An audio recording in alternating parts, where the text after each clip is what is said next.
नमस्कार, मी योगेश जाधव, युवा विद्यार्थी असोसिएशन महाराष्ट्र राज्य। आज आम्ही सातारा जिल्हा परिषद आणि त्याचबरोबर शिक्षण संस्था सातारा या ठिकाणी शिक्षक भरती संदर्भात जागांच्या साठी आम्ही पाठपुराव्यासाठी या ठिकाणी आलो होतो।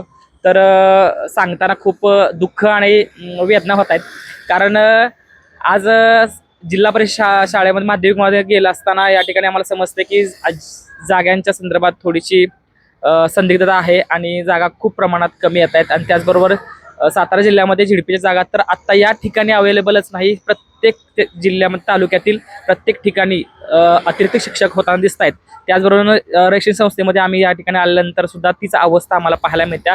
जागा येतील पण किती येतील हे सांगू शकत नाही। त्यामुळे माझे सर्व यातल्या आपल्या सर्व अभिभावकांना मी सर्वांना विनंती करतो की प्रत्येकाने बाहेर पडा, आपल्या जवळच्या आस्थापनातील असणाऱ्या सर्व संस्थांना भेटी द्या आणि जास्तीत जास्त जागा येण्यासाठी प्रयत्न करा। कारण आत्ताची सद्यस्थिती, आज उन्हात आम्ही फिरतोय पण खरी सांगू तुम्हाला, तुम्ही घरी आहात, वाटतंय की आपल्याला मार्क्स चांगले आहेत, पण याचा अर्थ असा नाही की आपल्याला सगळ्यांना नोकरी भेटेल।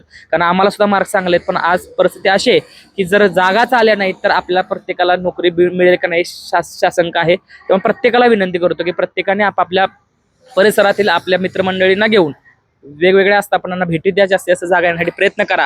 आणि आजचा आमचा अनुभव अतिशय वाईट असा होता, एवढंच मी या ठिकाणी सांगेन।